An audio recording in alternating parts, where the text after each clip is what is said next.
Welcome to the Calder Farmstead. Now the Ice Hawks back out to center in transition. Carlson with Quinville 2-on-1. Right when Carlson comes, Quinville scores!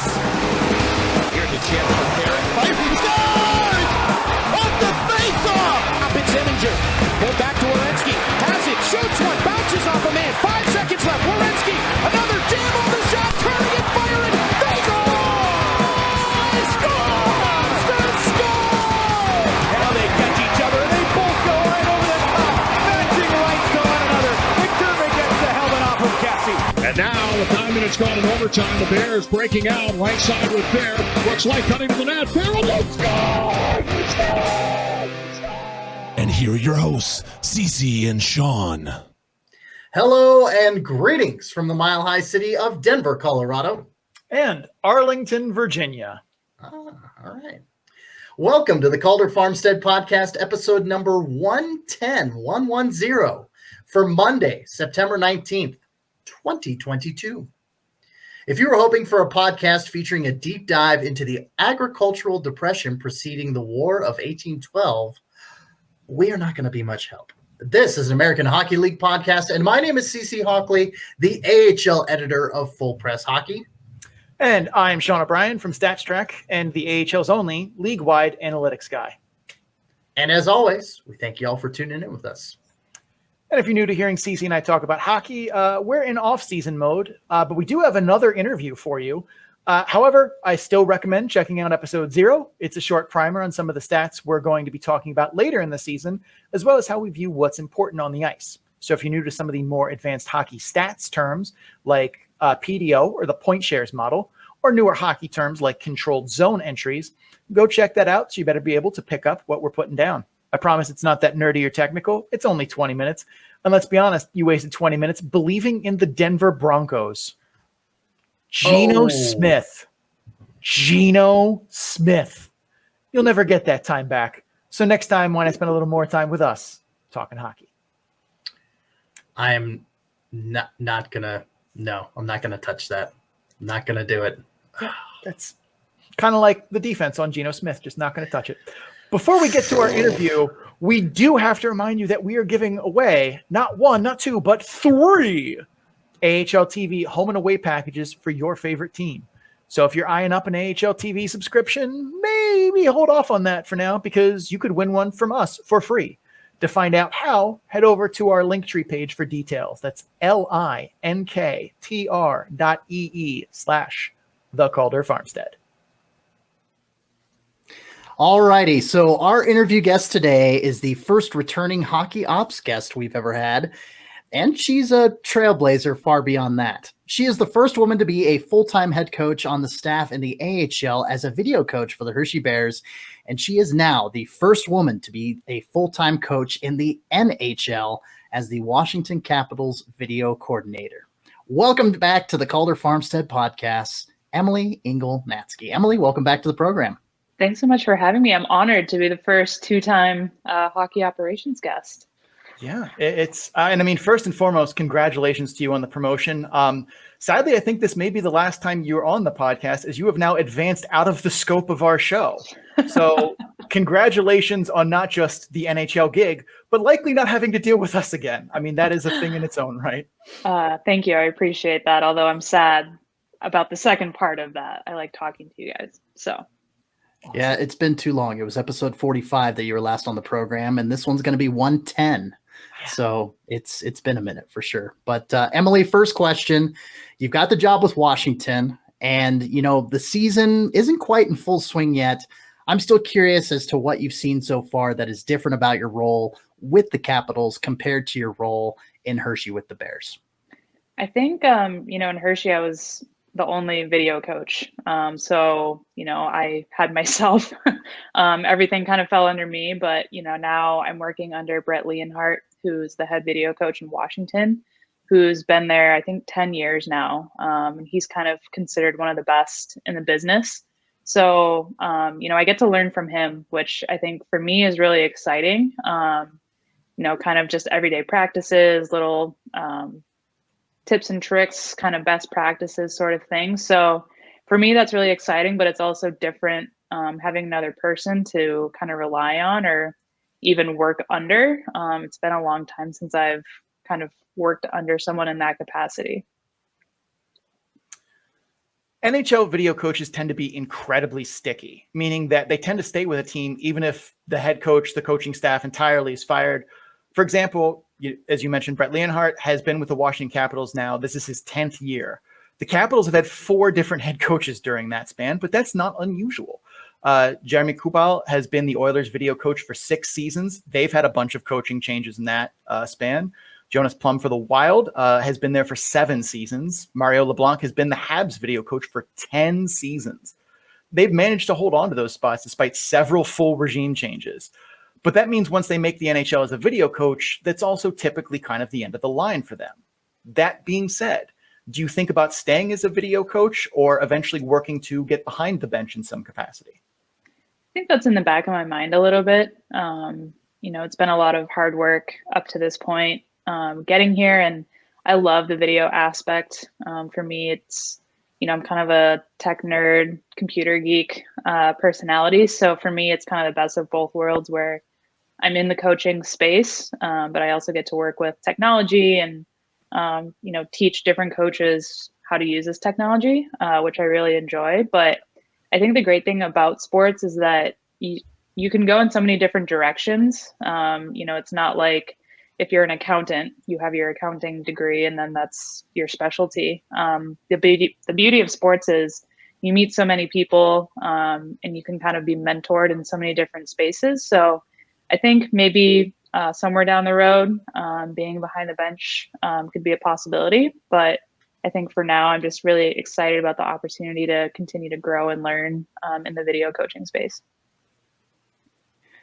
Now, Emily, the last time we talked, like I mentioned earlier, it's been a number of episodes, one full calendar year pretty much. But the last time we talked, Scott Allen had just taken over as head coach for the Hershey Bears.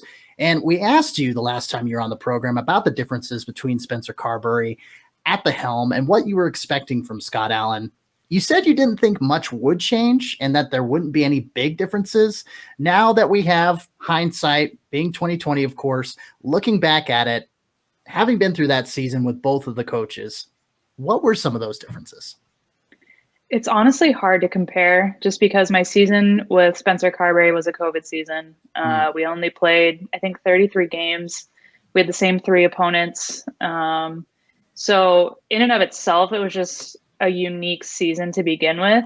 And then, last year we started off really well. And then we got hit with COVID and we were shut down.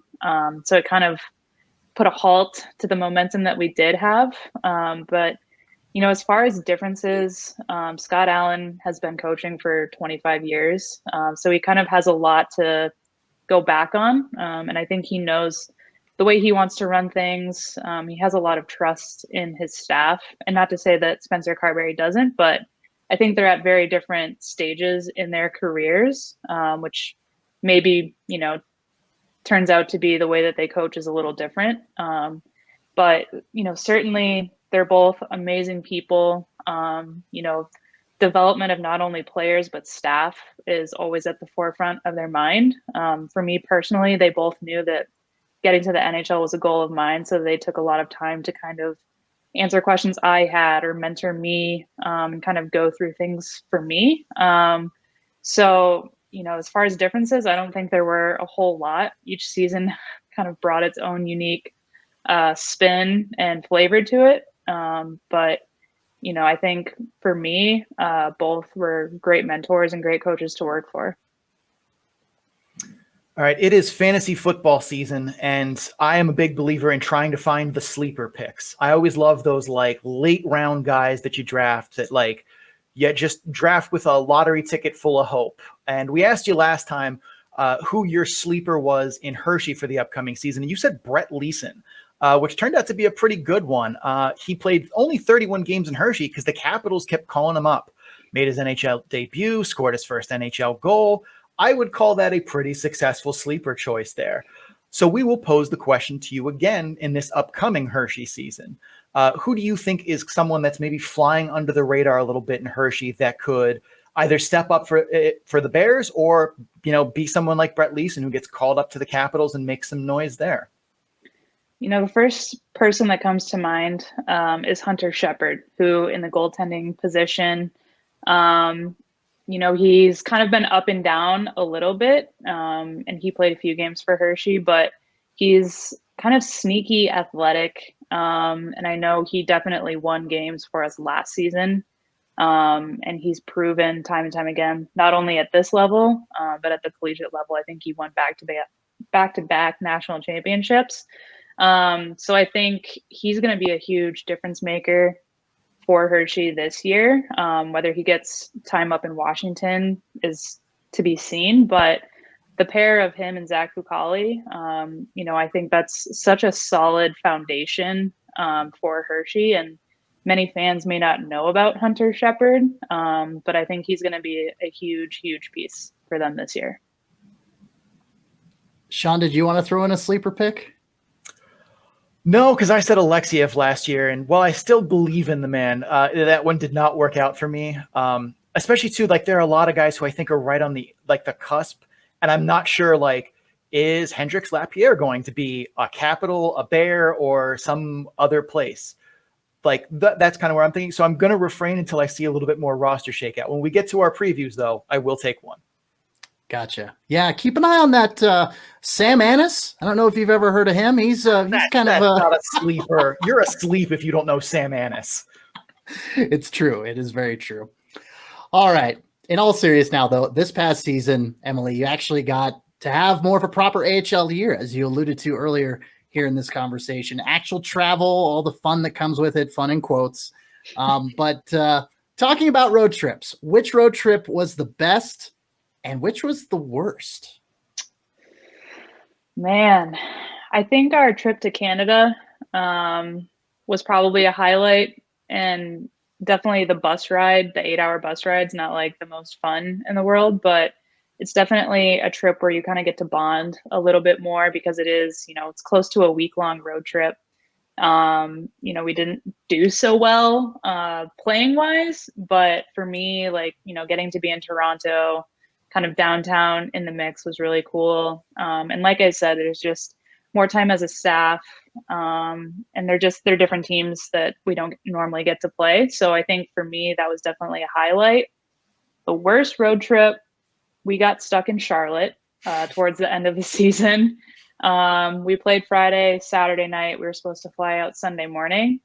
We woke up and our flight was canceled for no reason. I think thousands of American airline flights that day were canceled for seemingly no reason, whether it was a computer glitch or something else. But it turned into just kind of one of those things where one thing after the other, we couldn't find a bus to get us back to Hershey. And we actually were supposed to fly into Newark and bus to Bridgeport because we played a 10:30 a.m. game on Tuesday. It was a school game sort of thing. So the first plan was that we were going to do an overnight bus Sunday night, get into Bridgeport Monday morning. At about 6:30 p.m., the bus company canceled. So we ended up, long story short, we ended up busing Monday from Charlotte to Hershey, switched to our own bus to Bridgeport. We got there around, I think, 8 p.m. Monday night, and then we played Tuesday morning at 10:30 a.m. And ended up winning in overtime, which was awesome. But it was one of those road trips where it just seemed like one thing after the other. But again, a bonding experience. I think it brought us all a little closer together because we were in it together. It's a good story. One of the things we saw in our interactions with Bears fans this year was a varying degree of how involved they thought the Capitals were in the Bears' day-to-day hockey operations. We saw theories that the Caps were basically on the phone daily with Scott Allen saying, all right, this is your first line, this is your second line, this is your third line, or more generally, these were the power play strategies you were going to use. A wide degree of how much there was communication between those two organizations. You were there on the ground, and we'd like to know, in a broad sense, how involved the Capitals actually were with Bears hockey ops decisions day to day and broader. Not very involved, I'll tell you that much. Really, the involvement is if a player is going up to them or being sent down. We were in a pretty tough spot for a while there. We had, players who were called up because of the injuries up in Washington. And then we had a lot of injuries, Matt Molson, Brian Pino, and these were long-term season-ending injuries. So I think from an outsider's perspective, it probably looked like, what is going on? Why are these players up on the second or first line? But a lot of it was just trying to find some sort of chemistry, and bringing in guys from the East Coast who had never played with us before, didn't know our systems. So I think from an outsider's perspective, it certainly does look like, what is going on? Why is this person on the first power play? But it's definitely, Scott Allen was at the helm, making those decisions, and, Washington really had no part to play in terms of those types of lineup decisions or power play decisions. They can say, we would like to see Protas at center instead of a wing, but at the end of the day, that's up to the head coach in Hershey. They're never going to overrule that type of thing. And that was kind of always how we thought of it too. We just, when it's me saying it versus someone who was there, it makes a much more compelling argument than me, random guy on the internet. Yeah. And there's a lot of discussions too. We met as a staff every morning and every afternoon to talk about potential lineups, who we thought had a good practice, who didn't, who might be injured or kind of nursing an injury. Everything is taken into consideration. I can tell you that much. The medical staff is brought in all the time for updates on, who's sore, who's got, the flu, or who's got a cold. So there's so many different variables that go into those everyday decisions. Emily, I gave Wolves GM Wendell Young not a hard time, but I'm like, gosh, are you reading off of our outline? Because this question segs perfectly into the next question, and but let's continue talking about last season real quick.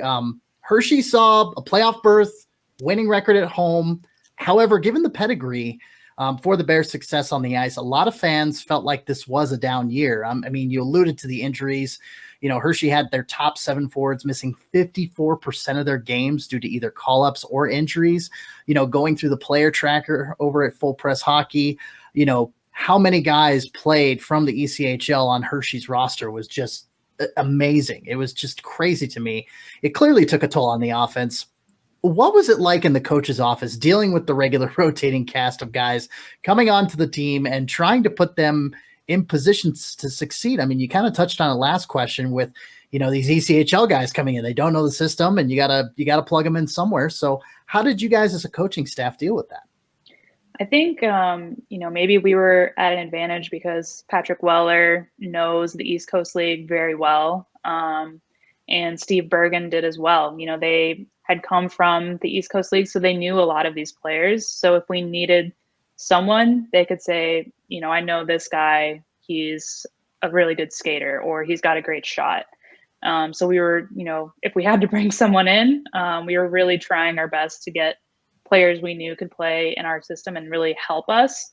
But I think, we just tried to stay positive all the time. When you're going through those tough stretches, especially we didn't have our captain, from December on. And so not only is that, a blank spot in a lineup, but that's a personality in the locker room that's not there every single day. So I think you always have to try and stay positive. And that starts at the top, starts with Scott Allen. But you watch practice, you try to see who has chemistry with one another. Power play will have a lot of reps in practice, pregame skates, just trying to, like I said, generate that chemistry together. And so it's certainly not easy. And, like I kind of said before, from an outsider's perspective, sometimes it can seem like, what's the game plan here? Like, what's the thought behind this? But, there's a lot of thought that goes into it. Sometimes it works, sometimes it doesn't. But at the end of the day, we're trying to set up the players for success. And I know we weren't the only team kind of going through those pains as well. There were other teams who had ECHL call-ups for months like we did. So it was just kind of one of those years where, with COVID again, there was just an influx of different variables, and you just try to do the best you can and set up players for success. All right, last time you were on with us, you said that you had a ton of funny Patrick Weller stories, and I was excited to hear them and then never asked them about you in the interview. Rookie mistake on my part. I would currently love to hear all of your funny Patrick Weller, Scott Allen, whoever stories from your time in Hershey. Just open floor here. What do you have for funny Patrick Weller stories? Well, first I want to give a shout out. Patrick Weller and his wife just welcomed a new baby a couple of days ago. Both mom and baby are doing well, so shout out to them. But there was a point in the season where Wellesley's laptop screen, for some reason, started fritzing out. It was like had some lines to start, and we were like, okay, that's not good. I called the Apple store. Granted, there's no Apple store in Hershey or around Hershey. And then it went from like a couple of lines on the screen to completely pink. So obviously that's not good. And because, I think we were going into 3-3, honestly, and it was like the worst timing possible. He was like, well, I'll just take my external monitor and I'll just bring it with me. But a lot of coaches do work on the bus. So Patrick Weller had his laptop and his external monitor in his seat. So, I mean, he's also not a small human. He's, I think, like 6'4" or 6'5". So he just looked ridiculous sitting in his seat, laptop, external monitor, like cutting up penalty kill, coming up with his meeting. And he caught a lot of heat from the players, calling him like a gamer. What video games was he playing?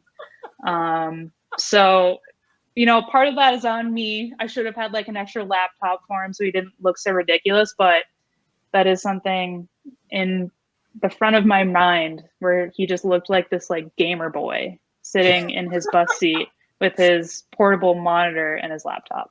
Oh man. He That just is had the true. itch I to do play remember when I Fortnite. was in Hershey that there were like if I had friends who had Apple products break, it's like, well, I guess you're going to like Pittsburgh or someplace and that hasn't changed in like 10 years. No, and even I think at that time too, because of COVID, a lot of Apple stores weren't even open. So I ended up having to ship out his laptop. And they were pretty quick. Like once everything kind of got figured out, I think it was less than a week that I sent it out, got an extra, they got it sent back. But poor Patrick Weller in that span, just him and his portable monitor, like under his arm, walking out in his suit or on the bus, was quite a sight to be seen. Yeah, I have a portable monitor here that I do that I use for work, and I couldn't imagine trying to I am a much smaller person than that. I couldn't imagine being on a bus seat trying to juggle those things and do work. That's Major kudos to Pat. Definitely. Do you have any good Scott Allen stories? I mean, I know he's still on the Capitol staff there, so you may not be able to let all of them out, but That's a good question. I think at some point in the season, he was eating something and his tooth, he had prior dental work done and his tooth cracked or chipped, and it was right in the front.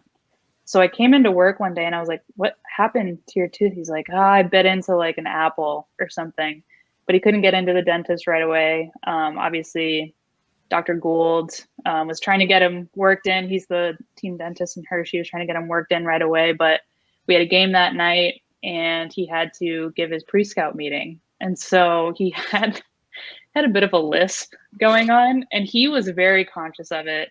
And I was conscious of it because I knew, but I could tell he was actively trying not to have a lisp. But he's going through his pre-scout meeting, and I'm kind of in the back trying to not bring any attention to the fact. But afterwards, he was like, oh my God, I need to get this fixed so quick because I sound ridiculous. And I think the guys didn't say anything because he's the head coach. But not only did it look a little ridiculous, he had a little bit of a lisp for a day or two. Emily, are you familiar with the movie? I know you're a film person, film buff. Are you familiar with the movie Scott Pilgrim versus the World? Yes. Okay. Sean? I was about to say, I think we showed her the last time we were here. Did we show her that the last time? Oh yeah, the Scott Allen versus the World meme. Yes. We did show you that? Okay. I wasn't sure. It's been too long. That Yes. has been. I will say we had Mike McKenna on earlier this season, and we asked him about Scott Allen, and he told us that Scott Allen rides like this big Harley bike. Does he? Oh yeah. Oh Like, yeah. That was one of his stipulations when he was looking for a place down here in the area. I was kind of keeping a lookout for him, and I'm like, oh, there's a 2-bedroom condo here. And he was like, no, I need at least a 1-car garage for my bike. Not for like his car or his wife's car. He needed a garage spot for his Harley. So he does rip around on that thing.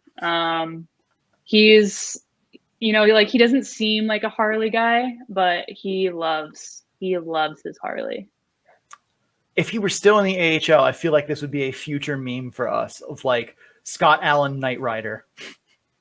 I think if you could find a picture with like a thick goatee or something, you could have a field day. Oh yeah. I've learned how to use Photoshop way better than I probably should for someone who has never taken a graphic design class in their life.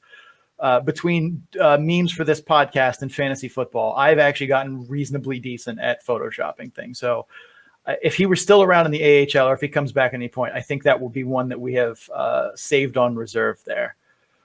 All right, we do have a little bit of time left here, which I'm excited about, because we are going to introduce a new game that we're going to bring to the podcast regularly. And Emily, you are going to be our test subject here. Unfortunately, I'm sorry. That's the way it works out. We are going to play Start, Bench, Ship, which is familiar game to most people, as they played a different version of this that involves marrying and killing people. But this is ours. We have 4 here ready to go for you. All 3 of us are going to participate. So we're going to kick it off here. Start, Bench, Ship, Hershey Bears jerseys. So we have the current Bears jersey, the one that I am sporting from the late 90s, and then the mid 2000s to 2010 Bears jersey. Cece, I will let you go first. Start, Bench, Ship, Hershey Bears jerseys. Start 98. Bench the current one, and Ship 2010. Interesting choices. See, for me, the current jersey is an immediate ship. Like, that is a good jersey, except for the armpits. That kills what is otherwise, I think, a very good jersey. But that sends it to the coast. I'm obviously starting the 98 jersey. I genuinely wish Hershey would go back to these. These are a classic look. I will bench the 2010 jersey. I remember those first days in the Giant Center, so I have a soft spot in my heart for that. Emily, you are up here. How are you viewing the Bears jerseys? I'm with you guys about starting 98. I love the classic diagonal Hershey lettering. Like, you can't go wrong with that. It's classic.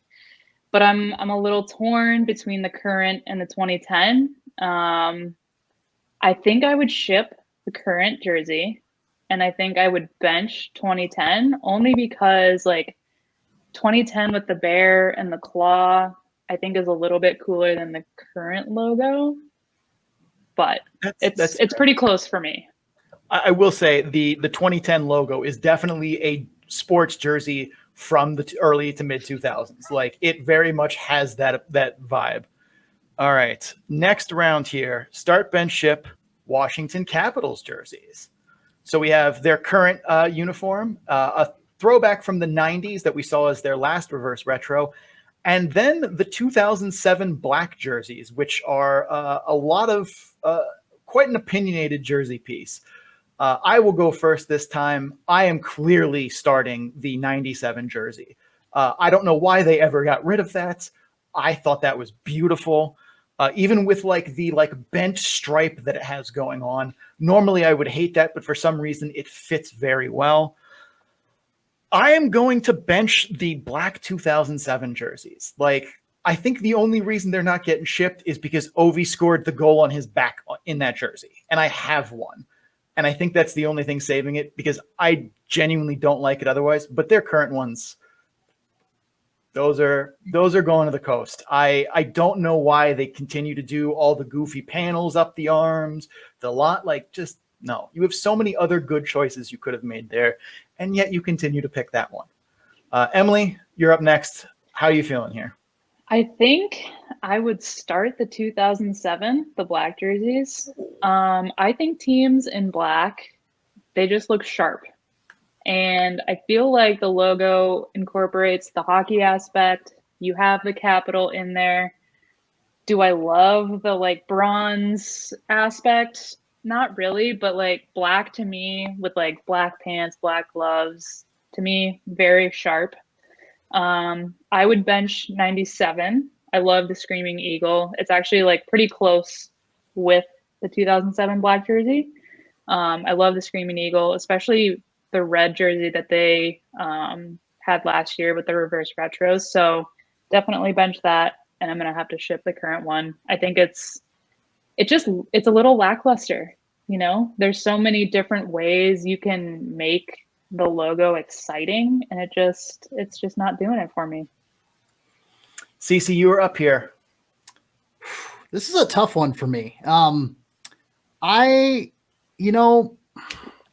I'm gonna have to start 97. I'll start 97. Screaming Eagle's a good one. Again, kind of the angled, striping with the capitals at the bottom is it throws me off a little bit, but I'll start it nevertheless. I can appreciate what the Capitals were trying to go for with their current jersey, the throwback to their 70s and everything like that. But I think I'm going to bench the 07 with the Capitol building. I'm kind of with Emily there, to tie that in with the Capitals and everything like that. And then I'm going to ship this current jersey down to South Carolina to the East Coast Hockey League, or at least it was formerly known that. Down to the ECHL it goes. I think that is the correct choice. All right. We are going to go away from hockey and into the field of film for a little bit one here. This one should be fun. Start, bench, ship. Scorsese, Spielberg, Tarantino.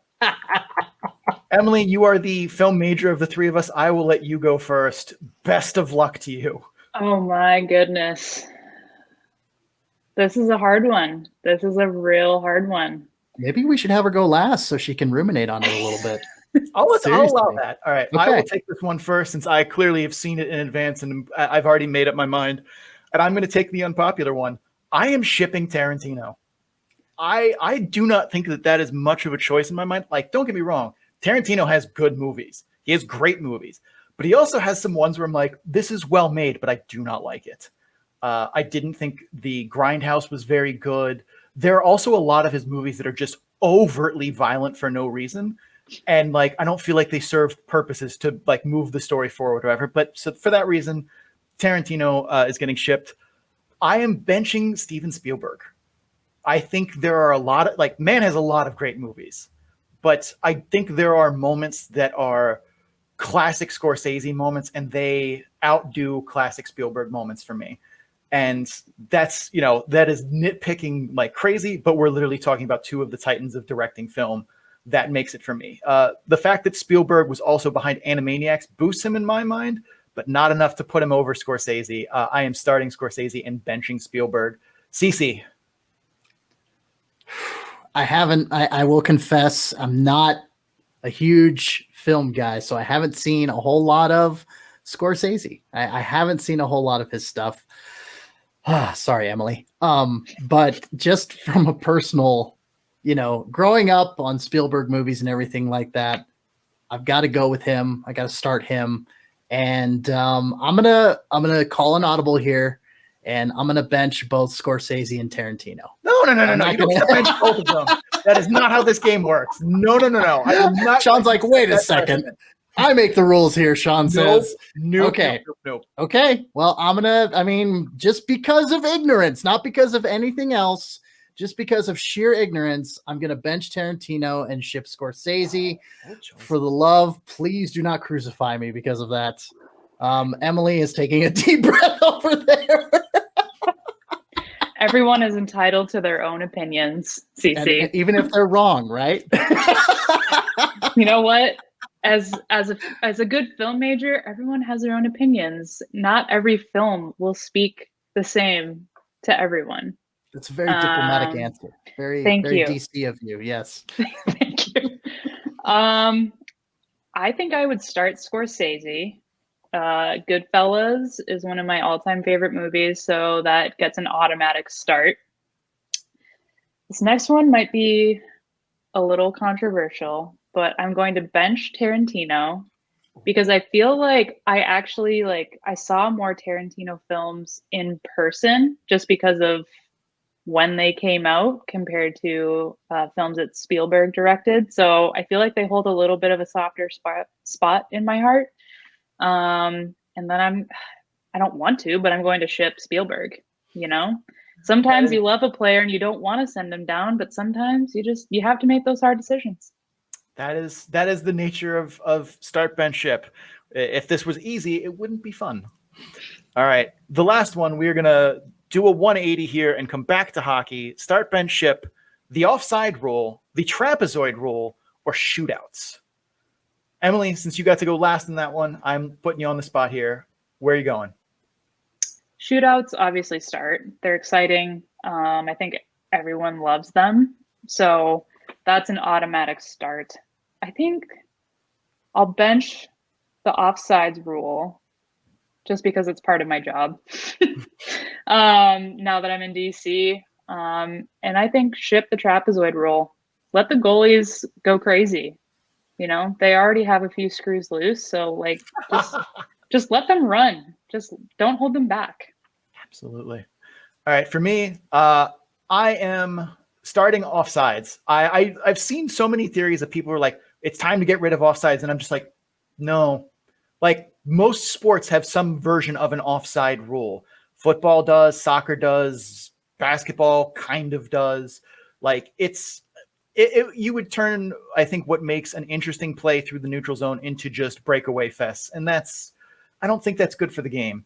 I am benching shootouts. I like shootouts as a player. I like shootouts as a fan. As an analyst, I hate shootouts. But this isn't about hockey. At the end of the day, is an entertainment product. Shootouts are entertaining. If you are in the building, you are not like, all right, it's time to leave, head into the exits for the shootout. You are staying in your seat to watch that shootout. You can't tell me that we should ban it if that's getting people to stay. The trapezoid rule should never have been made. That was like, I understand at the time how they thought it was helpful for the game, but we've evolved past that. Get rid of it. Cece, how do you see it?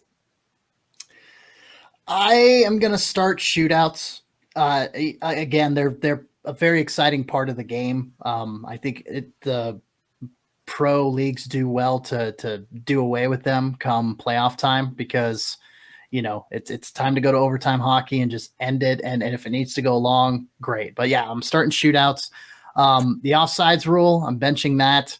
I don't really see the movement to get rid of it. I understand the frustration behind it, but Sean, you put it pretty succinctly in saying, hey, a lot of other sports have some form of offsides or, you know, backcourt violation or, you know, something like that. And so I'm benching offsides rule. Give me the trapezoid rule. Revoking it will be called the Ron Hextall Amendment. And we're just going to with the Ronnie Hextall Amendment to revoke the trapezoid rule and just let the goalies, or maybe the Marty Brodeur Amendment. I mean, maybe one of those two. But, well, I think it was the Brodeur rule. So I think the Hextall Amendment sounds... Yes, that'll fit. That dog will hunt, as we say in Idaho. So, yeah, but right. That's what I have to say. Yeah, that was Start Bench Ship, and that will conclude our time here with Emily. Once again, thank you so much for taking some time to sit and answer our silly questions, as well as some of our serious ones. We wish you nothing but luck in the future, except when you play the Penguins, in which case I hope your job is hard that night. Otherwise, look forward to seeing where you go in the future. I'm sure it is bright for you. Cece, any closing remarks to Emily as we send her on her way? I mean, it's wonderful. It's just again, a trailblazer is definitely a good word for what you've become in both the AHL and the NHL. And yeah, congrats, you deserve it, and good luck continuing on and just continuing to succeed in all of your endeavors. I really appreciate it, guys. I love coming on here, chatting hockey and film and everything in between. So best of luck to you guys this season too. Thank you. We will need it. It will be busy. Yes. All right. Bye, Emily. Take care. Thank you. All right, that will do it for the show. Thank you for watching and or listening. The Calder Farmstead is part of the Full Press Radio Network. You can listen to this and several other great hockey, sports, pro wrestling. We cover a lot of ground over at Full Press Coverage. Check it out, fullpresscoverage.com. Just click the podcast drop-down menu in the top right portion of the website. That's the sound of that big old list populating. And enjoy. And if you guys are enjoying the Calder Farmstead, please make sure you subscribe so you get episodes in a timely fashion. If you're listening on Apple Podcasts, Spotify, or Amazon, please remember to rate and review the podcast. Or if you're watching it on YouTube, like the video, comment what you thought of the episode. Doing so helps others find the show, and your reviews help us improve it. You can also follow the show on social media at Calder Farmstead on Twitter, at The Calder Farmstead on Instagram and Facebook. Links to all of that and more, including our AHL TV team package giveaway, can be found on our Linktree page, which is linktr.ee/The Calder Farmstead. Big thanks to Adrian Drake, who made our theme music. You can find him on social media at AD_dysfunction. That's AD_DYSFUNCTION. So he can make music for you too. Cece, where can the people find you? Well, once again, my name is Cece Hockley. You can find me representing Full Press Hockey on Twitter at FPC_AHL. That's where you're going to get all your late and breaking AHL news and notes. You can also follow me at my personal Twitter account at CCHawk, SEESEEHAWK. That's the Twitter handle for my personal account. Cover hockey mainly, of course. Big surprise there. But hey, I love music. I love pro wrestling. I've got a lot of varied interests, so if it keeps me interested, hopefully it's not going to be bullshit for you. Check out my writing on the Full Press Coverage Network at www.fullpresshockey.com, don't forget the dot, fullpresshockey.com. Enough about me. Sean, where can the people find you? I'm Sean O'Brien. You can find me on Twitter at Sean O'Brien81. That's SEANOBRIEN81. I'm also on Instagram at Sean O'Brien_81. You can find all of my stats work on Tableau, all of the graphs, charts, things of that nature. That is at bit.ly/data dump and chase, all lowercase, all one word. Cece, this has been fun, but it is time to go. Take us home. That will do it for episode number 110 of the Calder Farmstead, an AHL podcast. For Sean O'Brien, I'm Cece Hockley. Special thanks once again to Emily Engel-Natzke for joining the program. New video coach over at the Washington Capitals, served for the Hershey Bears for a couple years.